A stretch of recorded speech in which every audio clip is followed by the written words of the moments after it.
create does not carry over to everyone. Uyghurs are Muslims who trace their roots back for thousands of years to Central Asia. Today, most of them, about 11 million, live in the Chinese province of Xinjiang. They represent less than 1% of a country that is 92% Han Chinese, the ethnicity that China traces back to the Han Empire. The U.S. says the Chinese government has thrown more than 1 million Muslim Uyghurs into camps for what the Chinese say is re-education. Communist China has long persecuted people based on their religion, but survivors of those camps and international researchers say this is different. They describe the largest state-sponsored internment based on religion and ethnicity since Nazi Germany. We begin in a city to which many Uyghurs have fled, Istanbul, Turkey. Istanbul is 2,500 miles from Xinjiang, China. Muslim Uyghurs who live here are free, but their minds are still imprisoned. I never imagined this could happen in the 21st century. Innocent people subjected to cuffs on their hands, shackles, and black hoods over their heads. Gulbahar Jalilova lives alone in a small apartment. The injuries she suffered in Chinese detention 2 years ago have healed, but she hasn't gotten over the memories. I saw them, 14-year-old girls to 80-year-old women. They take them for interrogation. They would come back and their bodies were bruised, their heads swollen. After 3 months, they put a black hood over my head and took me away. Is it still upsetting you? What are you thinking about? I feel like I'm in there right now, there in the cell. I'll never forget this as long as I live. They destroyed my life. Abdul Salam Muhammad also found sanctuary here on the banks of the Bosphorus. He and every Uyghur we spoke to live in self-imposed exile because they are too scared of the Chinese government to go home. Can you describe for us what that detention center was like?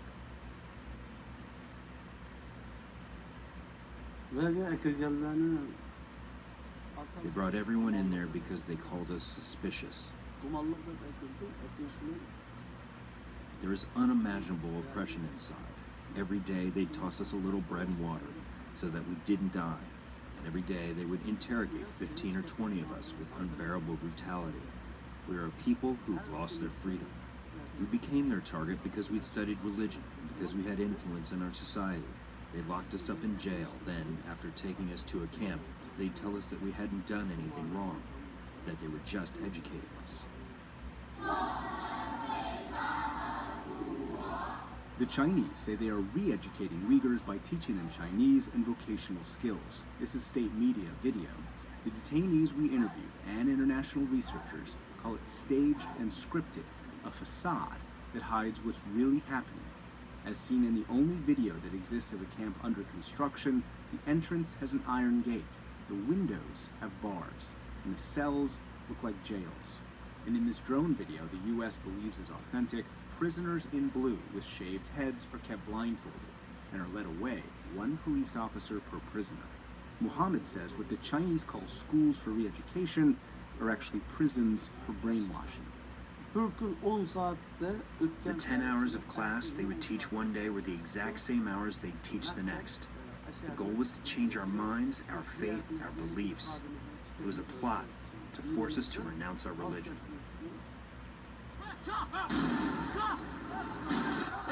The Chinese call some Muslim Uyghurs extremists and terrorists. In 2009, Uyghurs in Xinjiang's capital rioted. Almost 200 died, and hundreds more were injured, mostly Han Chinese, the ethnic group that represents 90% of the country.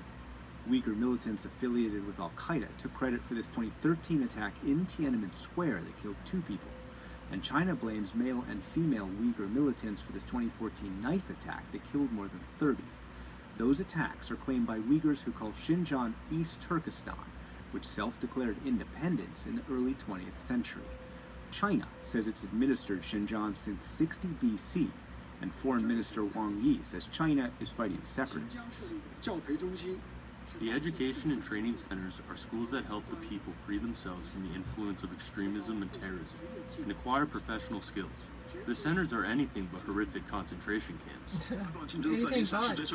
But in Xinjiang and a neighboring province, residents say China's launched a campaign against Islam. The government has partially or completely destroyed at least a dozen mosques. And Uyghurs say the Chinese aren't only targeting their religion. In Istanbul, Uyghurs describe how China criminalized Uyghur language and all Uyghur culture. International researchers have called that campaign cultural genocide. China has even banned Uyghur music. Yusuf Suleiman sings about a culture that's been lost and a people who've been silenced.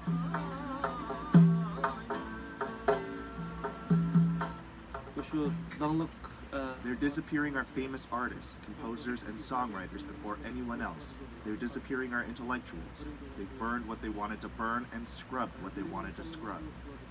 He gave us photos of all his family members who have disappeared in the camps. He hasn't heard from any of them in more than 2 years. The absolute worst thing is that I don't know whether they're dead or alive. Our communication is completely cut off. The attacks on Uyghur culture extend to clothes and the core of a conservative Muslim culture. When's the last time you were able to speak to your wife? Yasin Zunin came here hoping to expand his business and then bring his wife and daughter. But as soon as he left, he says the government kidnapped them and threw them into camps. That was more than 3 years ago. We've been each other's life. I don't feel for anything beside my wife and children. Even when I wake up at 2 in the morning, I check my phone to see if I can find videos of them. One night, he did find something. Photos online of his daughter in a Chinese school, dressed in a Han Chinese costume instead of traditional Uyghur clothes. And a video of his wife and other Uyghur women wearing traditional Chinese makeup and costumes. That's his wife. He calls her a sheep forced to wear the wolf's clothing. They are trying to make us deny our own culture, and they are targeting and assaulting our women. Instead of suffering from this kind of shame, I wanted to just die and be over with everything. If I can't protect my woman, how can I call myself a man?